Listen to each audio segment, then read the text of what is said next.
le nom de Emmanuel, ce qui signifie Dieu est avec le Dieu qui est haut. Le Dieu qui est haut, il est avec nous sur la. Ah, donc le nom de Jésus, c'est le nom de Dieu. Amen. Alléluia. Vous savez, il y a une chose. Si vous ne connaissez pas quelqu'un, vous ne pouvez pas utiliser, vous ne pouvez pas profiter de son autorité. Supposons quelqu'un qui dit, ah, je maîtrise le président. Oh, je maîtrise le président. Tu ne connais pas le président. Celui qui maîtrise le président, il connaît quand appeler le nom du président. En fait, qu'est-ce que je peux dire par là? Si vous connaissez Jésus, tu connais vraiment c'est quoi le nom de Jésus, même appeler son nom là, tu ne vas pas appeler à des autres. Oui? Et pourquoi quand je vais prier à Dieu, je dis Dieu te bénisse. Je ne vais pas appeler le nom de Jésus. Non. Dieu te bénisse. Comme tout le monde s'appelle Dieu. Mais quand je t'appelle Jésus, ça veut dire que je suis sérieux. Je connais le nom que j'appelle. Parce que quand un enfant, quand un enfant est habitué à appeler le nom de son papa, et chaque fois il dit papa, il aime même jouer avec eux. Ça s'appelle Junior. Il dit Junior. Même en jouant, même il dit Junior. Il fait ce qu'il vient avec son père. Écoutez, c'est dangereux. Parce que le jour où l'enfant sera en danger, le papa ne va pas comprendre que il est en danger. Il va considérer comme il est en train de jouer avec lui, son nom. C'est ce qui se passe avec les chrétiens d'aujourd'hui. On appelle Jésus partout. On appelle le nom. Maintenant, quand on se retrouve en danger, Jésus croit bienvenue, ne répond pas.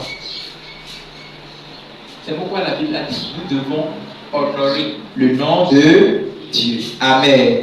Donc, Jésus, c'est l'expression Jésus, c'est le nom propre de Dieu qu'il a donné à son Fils. Qui est le Fils? Le Fils, c'est un corps que Dieu même a façonné pour habiter en lui, pour le salut de l'homme. C'est pourquoi on dit Emmanuel, Dieu est avec nous. Ce n'est pas une autre personne.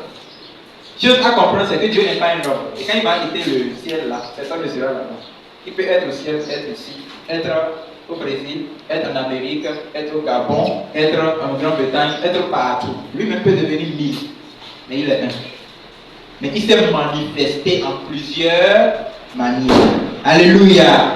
Alléluia. Donc c'est ce que l'apôtre Paul expliquait dans le livre qu'on venait de lire, le livre d'Éphésiens chapitre 3, verset 15, où il disait que toutes les familles de la terre, il dit, duquel tire son nom toute famille dans les cieux et sur la terre. Ça veut dire qu'au ciel, il y a aussi des familles. Amen. Au ciel, il y a des familles. Et toutes ces familles portent le nom de Dieu. S'il y a 1000 familles, vérifiez bien, il y a le nom de Dieu dedans. Alléluia. Amen. Bien. Donc, nous parlons sur la puissance qui se trouve dans le nom de Jésus. Et nous allons aller voir dans l'Ancien Testament, quand Dieu parlait à Moïse, Exode chapitre 3, verset 14, j'ai vu ici, il est écrit, Exode 3, verset 14. Il dit, Dieu dit à Moïse, je suis celui qui suis. Dieu voulait montrer son nom à Moïse, mais il n'avait pas dit. Il s'est expliqué. Parce que Moïse était curieux de connaître qui Dieu est. Vu qu'il avait peur d'accomplir la mission que Dieu lui a confiée. Dieu dit, toi, pars chez Pharaon. En tant que tu es qui pour se présenter devant Pharaon? Pharaon était la puissance mondiale. Oui, c'est pas aujourd'hui quand on parle de l'Amérique, de Chine. Non, avant c'était l'Afrique. C'est pourquoi l'Afrique va reprendre sa domination avant que le Seigneur ne vienne. Pharaon était la puissance mondiale. Il y a certains pays, je vous ai dit, allez lire les histoires. Il y a certains pays, les pays là qui se disent puissants aujourd'hui, qui continuent de payer les impôts à l'Égypte jusqu'à aujourd'hui. Parce que les grands-parents, ils ont vendu, ils se sont vendus pour manger pendant le temps de la famine. L'histoire est dangereuse. Et jusqu'aujourd'hui, il continue d'obéir à l'Égypte. Donc, Pharaon était puissant. Tant que quand Dieu dit, hé, toi, pars. Qui suis-je même pour aller devant Pharaon? Ce monsieur, il est puissant. Et Dieu dit, pars. Moïse cherchait des raisonnements. Il pouvait dire, je ne connais pas parler. Après, il dit, j'ai ceci. Après, il dit, j'ai ceci.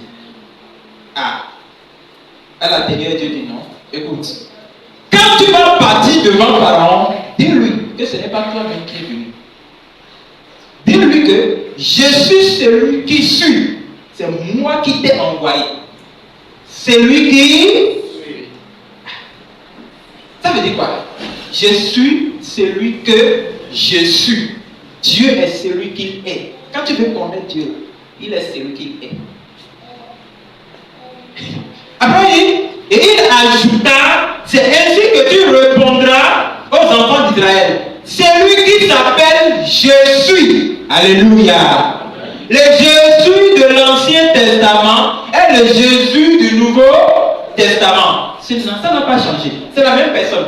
Mais dans l'Ancien Testament, il ne s'est pas révélé comme il s'est révélé dans le Nouveau Testament. Donc il dit, dis-lui que celui qu'on appelle Jésus m'a envoyé vers vous. C'est pourquoi nous les humains, nous devons savoir aussi parler. Quand toi tu dis, moi je suis. Attention, hein. Attention avec le langage. Ah, moi je suis. Tu sais quoi? Hein? Un frère pasteur allait en mission au Nigeria. Il traversait le Bénin pour passer par la frontière Bénin-Nigeria là, c'est dense. C'est des problèmes qu'on rencontre là. Donc, le policier voulait se moquer de lui. Et il sort maintenant de la voiture. Il dit, Dieu know who I am. Tu connais qui je suis? Tu connais qui je suis? Avec l'âme sur lui comme ça, il dit, je connais. Tu connais qui je suis? Je connais. I know who you are. Je connais qui tu es. Hein? Qui suis-je? Tu es une poussière. Il n'est pas poussière. Hein? C'est Dieu seul qui s'appelle le Je suis. C'est Dieu seul qui s'appelle moi. C'est pourquoi nous devons faire attention. Donc, la personne dit, dis-lui que c'est lui qui s'appelle Je suis. Maintenant, vous allez voir le verset 16. Il dit, va, rassemble les anciens d'Israël. Dis-leur l'Éternel, le Dieu de vos pères, m'est apparu. Donc, il existait depuis le temps de leurs pères. Abraham le connaissait. Il avait fait une alliance avec Abraham. C'est pourquoi jusqu'aujourd'hui, nous pouvons dire le Dieu d'Abraham. Il a fait la même alliance avec Isaac. Et nous disons le Dieu d'Isaac. Il a fait la même alliance avec Jacob. Et nous disons le Dieu de Jacob. C'est l'alliance là qui nous a transmis. Donc, tu n'as pas besoin de dire Dieu de Jean-Baptiste. C'est toi qui t'es trompé. Moi, je n'ai pas eu de dire ça. Dis Dieu d'Abraham, d'Isaac et de Jacob. Parce que nous sommes connectés à la foi d'Abraham. Dieu nous a fait connecter à la promesse qu'il a faite à Abraham. Donc, je suis ici, je suis aussi enfant d'Abraham. C'est tout. Bon, donc, c'est lui que je suis. C'est ce que Dieu a dit à Moïse. Parce que Moïse était curieux de connaître son nom. Amen. Amen. Les enfants d'Israël ont souvent cette curiosité. Vous savez, quelque part dans la Bible, lorsque Jacob était en difficulté, et Dieu était passé par un ange pour venir chez Jacob. Et Jacob combattait avec lui, non? Jacob combattait avec lui, non? À un moment, il a demandé, qui es-tu? Dis-moi ton nom. Parce que c'est intéressant de connaître le nom de quelqu'un quand on le rencontre dans certaines circonstances. Oui. Moi, quand j'oublie, je ne demande pas. Quand tu parles, on dirait que c'est quelque chose qui s'est passé. Mais comment j'ai été bête? Je n'ai même pas demandé le nom de la personne. Ça peut me sauver prochainement. Il dit, qui es-tu? Il dit, pourquoi tu cherches mon nom? Je ne suis pas venu pour ça. Toi, je t'ai changé le nom. C'est une curiosité que nous devons. Et ça aussi, c'est une révélation personnelle que chacun doit avoir. Chacun doit connaître qui Dieu est pour lui. Amen. Amen. Pour quelqu'un, il est son chauffeur. Pour une autre personne, Dieu c'est sa nourriture. Pour quelqu'un d'autre, Dieu c'est son tout. Pour quelqu'un, Dieu. Enfin, nous devons aussi avoir cela. Donc, Moïse en son temps n'avait pas vu Dieu. Il a vu la manifestation de Dieu qui lui parlait. Il voulait voir Dieu, il dit Dieu, non, je veux te voir. Dieu dit non, tu ne peux pas me voir. Le jour où tu me verras, tu mourras. Parce que personne ne peut voir Dieu.